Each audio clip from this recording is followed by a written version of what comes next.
Isobars. Orbit electron configuration of argon, potassium and calcium is given below. Argon, പൊട്ടാസ്യം, കാൽസ്യം എന്നീ ആറ്റങ്ങളുടെ orbit electron വിന്യാസം നൽകിയിരിക്കുന്നത് ശ്രദ്ധിക്കുക. Analyse the figure and complete table 1.7 record it in your science diary. ചിത്രം വിശകലനം ചെയ്ത് പട്ടിക 1.7 പൂർത്തിയാക്കി സയൻസ് ഡയറിയിൽ രേഖപ്പെടുത്തുക. AR എന്താണ്? ആർഗൺ.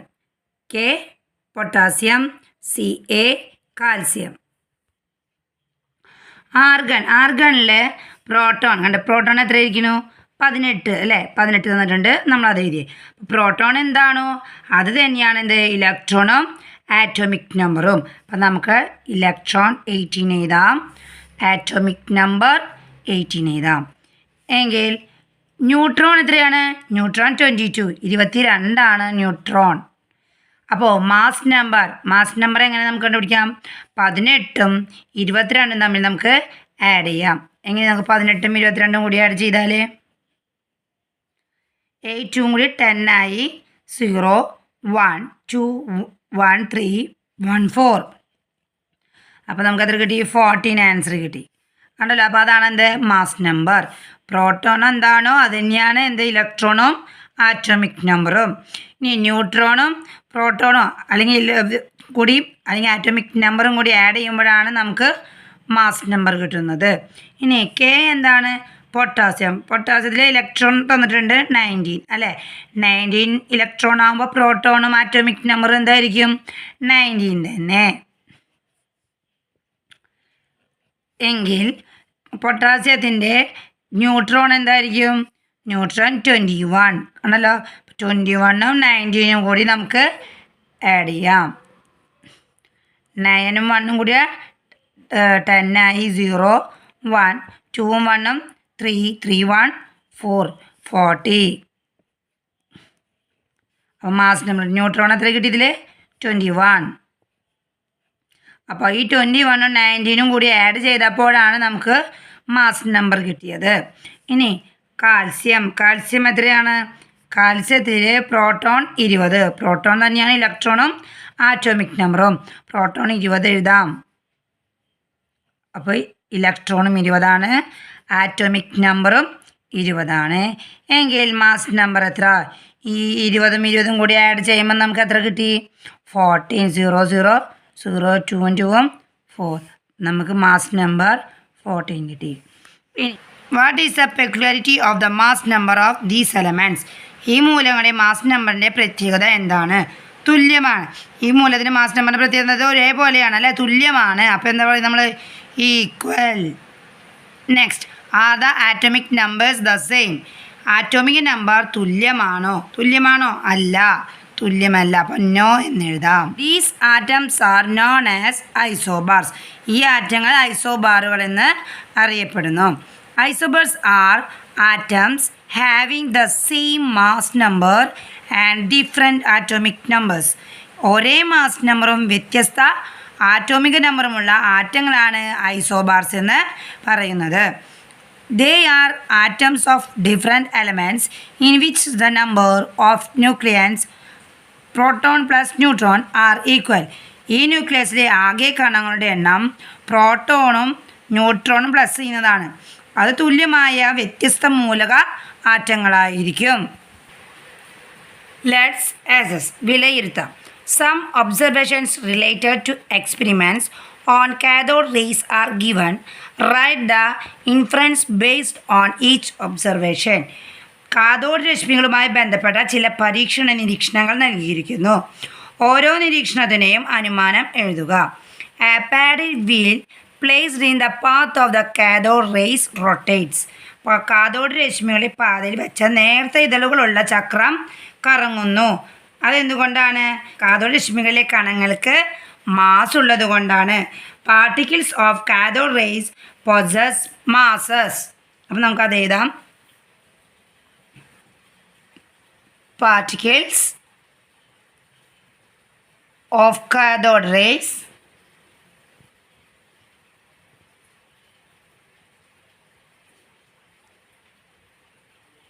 possesses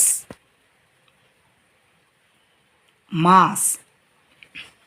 എന്താ പറയുന്നത്? കാഥോഡ് രശ്മിയിലെ കണങ്ങൾക്ക് മാസ് ഉണ്ടെന്നാണ് പറയുന്നത്. Particles of cathode rays possess mass എന്ന് വെച്ചാൽ എന്താണ്? കാഥോഡ് രശ്മിയിലെ കണങ്ങൾക്ക് മാസ് ഉണ്ട്. A shadow is formed if an object is placed in the path of cathode rays. Cathode രശ്മിയുടെ പാതയിൽ ഒരു വസ്തു വച്ചാൽ നിഴൽ ഉണ്ടാകുന്നു. എന്തുകൊണ്ടാണത്? Cathode rays travels in straight line. Cathode രശ്മികൾ നേർത്ത രേഖയിൽ സഞ്ചരിക്കുന്നു. അപ്പം നമുക്കത് ഇതിന് നേരെ എഴുതാം. Cathode raise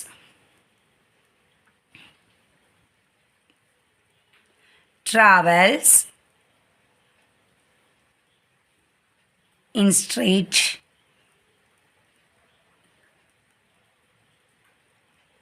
line. Cathode rays travels in straight line. എന്താണ്? കാഥോഡ് രശ്മികൾ നേർരേഖയിൽ സഞ്ചരിക്കുന്നു. When an electric field is applied perpendicular to the path of cathode rays, the rays deflect towards the positive plate. എന്താണ്? കാഥോഡ് രശ്മിയുടെ പാതയ്ക്ക് ലംബമായി ഒരു വൈദ്യുത മണ്ഡലം പ്രയോഗിക്കുമ്പോൾ അത് പോസിറ്റീവ് പ്ലേറ്റിനടുത്തേക്ക് വ്യതിചലിക്കുന്നു. എന്തുകൊണ്ടാണ്? പാർട്ടിക്കിൾ പോസസ് നെഗറ്റീവ് ചാർജ് അല്ലേ? കണങ്ങൾക്ക് നെഗറ്റീവ് ചാർജ് ഉള്ളത് കൊണ്ടാണ്. അപ്പം നമുക്കത് ഇവിടെ എഴുതാം. Particle possesses negative charge.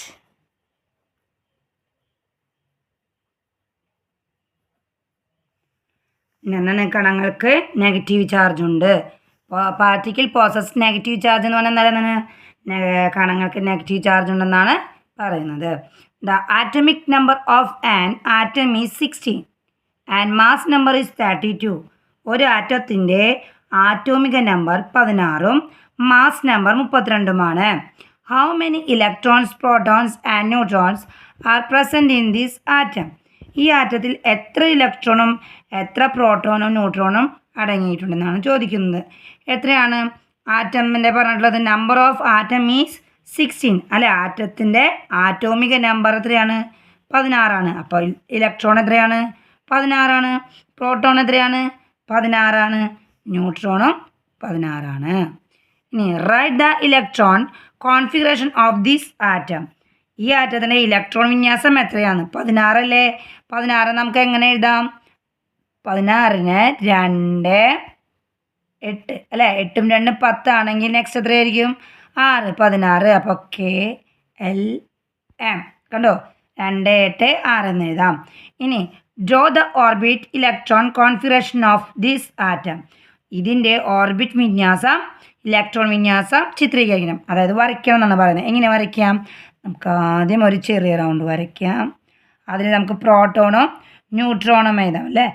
എത്രയാണ് പ്രോട്ടോണും ന്യൂട്രോണും പറഞ്ഞത്? പ്രോട്ടോൺ 16, ന്യൂട്രോണും 16. അപ്പം 16 Pയും 16 Nഉം എഴുതാം നമുക്ക് ആദ്യം. ഇനി നെക്സ്റ്റ് Kയിൽ എത്ര ഉണ്ട്? 2 എണ്ണം ഉണ്ട് അല്ലേ? 2 ഷെല്ല്. അടുത്തിൽ 8. അപ്പോൾ അടുത്ത 8 1 2 3 4 5 6 7 8 ഷെല്ല് വെച്ചു. ഇനി അടുത്തതിൽ എത്ര എണ്ണം? എമ്മിൽ 6 എണ്ണം. അപ്പോൾ 6 എണ്ണം വരയ്ക്കാം നമുക്ക്. 1 2 3 4 5 6. ഇനി electrons are present in the KL and M shells of an atom. ഒരാറ്റത്തിലെ KL, M എന്നീ ഷെല്ലുകളിൽ ഇലക്ട്രോണുകളുണ്ട്. Which of these shells has the highest energy? ഈ ഷെല്ലുകളിൽ ഏറ്റവും ഊർജം കൂടിയ ഷെല്ല് ഏതാണ്? M എന്ന ഷെല്ലാണ്. If M shell contains only 3 electrons, write the atomic number of this atom. M ഷെല്ലിൽ 3 ഇലക്ട്രോണുകൾ മാത്രമേ ഉള്ളൂ. എന്നാൽ ഈ ആറ്റോമിക നമ്പർ എഴുതുക. ഈ ആറ്റത്തിൻ്റെ ആറ്റോമിക നമ്പർ എഴുതുക. M ഷെല്ലിൽ 3 ഇലക്ട്രോണുകളേ ഉള്ളൂ. എന്നാൽ ഈ ആറ്റത്തിൻ്റെ ആറ്റോമിക നമ്പർ എഴുതുക. ഇതിൽ എത്ര ആറ്റോമിക നമ്പർ ഉണ്ട്? KL, M അല്ല പറഞ്ഞിട്ടുള്ളത്. അവസാനം നമുക്ക് എത്ര പറഞ്ഞു? 3 എമ്മിലാണ് 3 പറഞ്ഞിട്ടുള്ളത്. അപ്പം ഒന്ന് നോക്കി നോക്കിയേ. KL ഇവിടെ നമ്മൾ ക്വസ്റ്റ്യൻ തെറ്റി ഇവിടെ എഴുതാം. KLM അല്ലേ? എമ്മിൽ എത്ര പറഞ്ഞിട്ടുണ്ട്? 3 പറഞ്ഞിട്ടുണ്ട്. അപ്പോൾ നമുക്ക് എമ്മിൽ പോയിട്ട് 3 എഴുതാം. അങ്ങനെയാണ് ക്യാഷ് എല്ലിൽ എത്രയായിരിക്കും? 2. എല്ലിൽ എത്രയായിരിക്കും? 8. അപ്പോൾ 8, 2, 8, 3. ഇനി what is the number of electrons in this atom? What is the number of electrons in this atom? ഈ ആറ്റത്തിലെ ഇലക്ട്രോണുകളുടെ എണ്ണം എത്ര ഇലക്ട്രോണുകൾ ഉണ്ടായിരിക്കും? 2ഉം 8ഉം കൂട്ടുമ്പോൾ എത്രയാണ്? 10. 10ഉം 3ഉം കൂട്ടുമ്പോൾ 13. അപ്പോൾ നമുക്ക് എത്ര ഇലക്ട്രോൺ ഉണ്ടായിരിക്കും ഈ ആറ്റത്തിൽ? 13. If the nucleus of this atom contains 16 neutrons, what is its mass number? ഈ ആറ്റത്തിൻ്റെ ന്യൂക്ലിയസിൽ 16 ന്യൂട്രോണുകളുണ്ട് എങ്കിൽ അതിൻ്റെ മാസ് നമ്പർ എത്ര? അപ്പോൾ ഇങ്ങനെ മാസ് നമ്പർ കണ്ടുപിടിക്കാൻ നമുക്ക് 16 ന്യൂട്രോൺ ഉണ്ട് അല്ലേ? എങ്കിൽ 16ഉം ഈ 13ഉം കൂടി കൂട്ടിയാൽ പോരെ? അപ്പോൾ 16ഉം 13ഉം നമുക്ക് പ്ലസ് ചെയ്യാം. 16 + 13. 6ഉം 3ഉം കൂട്ടുമ്പോൾ 9. 1ഉം 3ഉം 2. ആൻസർ എത്ര നമുക്ക്? 29. ഇനി the orbit electron configuration of an atom is given below. ഒരു ആറ്റത്തിൻ്റെ ഓർബിറ്റ് ഇലക്ട്രോൺ വിന്യാസം ഇവിടെ തന്നിട്ടുണ്ട്, ചിത്രീകരിച്ച് വെച്ചിരിക്കുന്നു. What is the mass number of this atom? ഈ ആറ്റത്തിൻ്റെ മാസ് നമ്പർ എത്രയാണ്? Mass number 27. എങ്ങനെയാണ് നമുക്ക് 27 കിട്ടിയത്? നോക്കിയേ, 14നെയും 13നെയും നമുക്ക് ആഡ് ചെയ്ത മാസ് നമ്പർ കിട്ടും.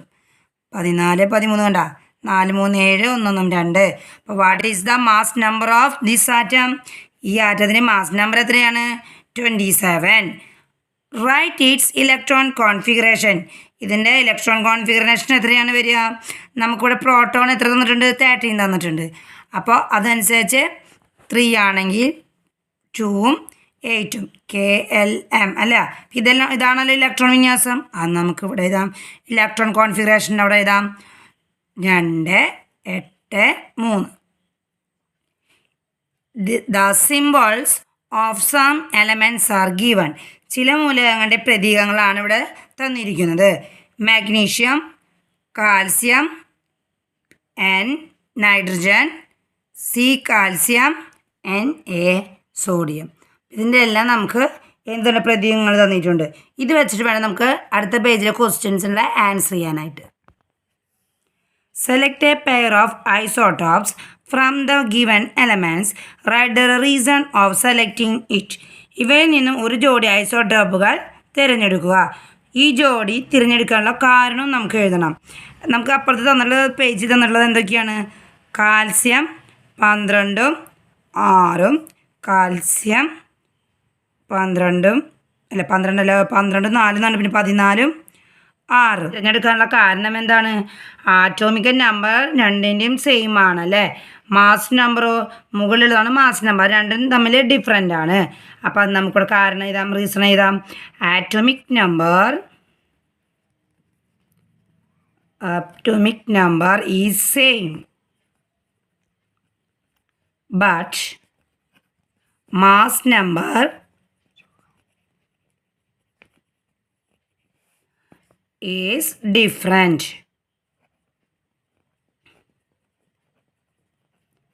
എന്താണ്? ഒരേ ആറ്റോമിക നമ്പറും എന്നാൽ മാസ് നമ്പർ വ്യത്യസ്തവുമാണെന്നാണ് ഈ രണ്ട് ഇത് കണ്ടിട്ട് പറഞ്ഞിട്ടുള്ളത്. ഇനി select A pair of isobars from the given below. Isobars എങ്ങനെ നമുക്ക് കണ്ടുപിടിക്കാം? അതും അതിൻ്റെ പെയറും കണ്ടുപിടിക്കണം അല്ലേ? അപ്പോൾ ഏതൊക്കെയായിരിക്കും ഇവിടെ? Mg12ഉം 24ഉം, Na 11ഉം 24ഉം. ഇതിൻ്റെ രണ്ടിനും മാസ് നമ്പർ ഒരുപോലെ ആയതുകൊണ്ടാണ് നമ്മൾ ഈ രണ്ട് എലമെൻറ്റ്സ് കൊടുത്തിട്ടുള്ളത്. ഇനി എങ്ങനെ എഴുതാം? ഇവരെന്തുകൊണ്ടാണ് ഒരേപോലെ വന്നിട്ടുള്ളത് എഴുതാം. എന്താണ് അതിൻ്റെ reason? Mass number same.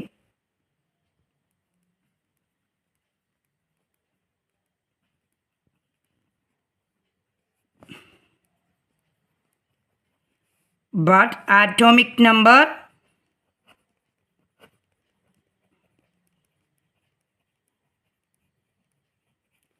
different. Okay ആണല്ലോ. ആറ്റോമിക് നമ്പർ ഒരുപോലെയും മാസ് നമ്പർ ഡിഫറൻറ്റുമാണെങ്കിൽ എന്താണ്? ഐസോട്ടോപ്സ് എന്ന് പറയും. അതേസമയം മാസ് നമ്പർ ഒരുപോലെയും ആറ്റോമിക് നമ്പർ ഡിഫറൻറ്റുമാണെങ്കിൽ അതിനെ ഐസോബാർ എന്നും പറയുന്നു. അപ്പോൾ ഐസോട്ടോപ്സ് എന്താണെന്നും ഐസോബാർസ് എന്താണെന്നും മനസ്സിലായല്ലോ. അതിൻ്റെ ഡിഫറൻസ് മനസ്സിലായി കാണുമെന്ന് വിചാരിക്കുന്നു. ഇനി match the items column A and B suitably. A B എന്ന കോളങ്ങൾ തന്നിട്ടുണ്ട്. അതിൽ യോജിച്ചത് അങ്ങോട്ടും ഇങ്ങോട്ടും തിരഞ്ഞെടുത്ത് എഴുതണം. Plum pudding model. Plum pudding model ആരുടേതായിരുന്നു? J Thomson. അപ്പോൾ plum pudding model J Thomson. Planetary model of atom Rutherford. Canal rays ആരുടേതായിരുന്നു? Goldstein. Neutron James Chadwick. The atomic number and mass number of an element are 15 and 31 respectively. ഒരു മൂലകത്തിൻ്റെ atomic നമ്പറും mass നമ്പറും യഥാക്രമം 15ഉം 31ഉം എന്നിങ്ങനെയാണ്. What is the number of വാലൻസ് electrons in this atom? ഈ ആറ്റത്തിലെ ബാഹ്യതമ ഇലക്ട്രോണുകളുടെ എണ്ണം എത്രയായിരിക്കും? 5 ആയിരിക്കും. 2, 8, 5 അല്ലേ? അപ്പോൾ what is the number of വാലൻസ് electrons in this atom? ഈ ആറ്റത്തിലെ ബാഹ്യതമ ഇലക്ട്രോണുടെ എണ്ണം എത്രയാണ്? 5 ആണ്. How many neutrons are present in this atom? ഇതിൽ എത്ര ന്യൂട്രോണുകളുണ്ട്? ഈ 2 നമ്പേഴ്സ് ഒന്ന് മൈനസ് ചെയ്താൽ മതി. 31ൽ നിന്ന് 15 മൈനസ് ചെയ്യുക. അപ്പോൾ 11, 6, 2i, 2 1 1, 16. അപ്പോൾ how many neutrons are present in this atom? ഇതിൽ എത്ര ന്യൂട്രോൺ ഉണ്ട്? 16. Draw the orbit electron configuration of this atom. ഇതിൻ്റെ ഇലക്ട്രോൺ വിന്യാസം വരച്ച് കാണിക്കാനാണ് അവർ പറയുന്നത്. എങ്ങനെ വരച്ച് കാണിക്കാം? അപ്പോൾ നമുക്ക് ഇതിലെത്ര പ്രോട്ടോൺ ഉണ്ട്? 15. അപ്പോൾ നമുക്ക് 15 വെച്ച് വേണം വരയ്ക്കാനായിട്ട്. 15 പ്രോട്ടോൺ വരയ്ക്കാം. 15 പി. ന്യൂട്രോൺ എത്രയുണ്ട്? 16 എൻ. 15ൻ്റെ ഇലക്ട്രോൺ വിന്യാസം എങ്ങനെ? ഇത് 2, 8, 5 അല്ലേ? ഇതനുസരിച്ച് വേണം നമുക്കിത് വരയ്ക്കാനായിട്ട്. അപ്പോൾ ആദ്യം വരയ്ക്കാം 2, 1, 2. പിന്നെ ഇത് 8, 1, 2, 3, 4, 5, 6, 7, 8. ഇനി 5. 1, 2, 3, 4, 5. Isotopes of an element is used to determine the age of fossil. ഫോസിലുകളുടെ കാലപ്പഴക്കം നിർണ്ണയിക്കാൻ ഒരു മൂലകത്തിൻ്റെ ഐസോട്ടോപ്പ് ഉപയോഗിക്കുന്നു. Which is this isotope? ഈ ഐസോട്ടോപ്പ് ഏതാണ്? Calcium 14. Which are the other 2 main isotopes of this element? ഈ മൂലകത്തിൻ്റെ മറ്റ് 2 പ്രധാന ഐസോട്ടോപ്പുകൾ ഏതൊക്കെ? ഇത് 14 ആണല്ലോ. അപ്പോൾ താഴെയുള്ള 2 ഇത് എഴുതിയാൽ മതി. അപ്പോൾ കാൽസ്യം 14 എഴുതിയാൽ പിന്നെ കാൽസ്യം 13, കാൽസ്യം 12 താഴോട്ട് ഇങ്ങനെ എഴുതിയാൽ മതി. Write the number of neutrons in each isotope. ഓരോ ഐസോട്ടോപ്പിലുമുള്ള ന്യൂട്രോണുകളുടെ എണ്ണം എത്രയാണ്? അപ്പോൾ ആദ്യം നമ്മൾ എന്താ കണ്ടുപിടിച്ചത്? C14 അല്ലേ? C14 ആണെങ്കിൽ എത്രയായിരിക്കും? 8 ആയിരിക്കും. ഇനി C13 ആണെങ്കിൽ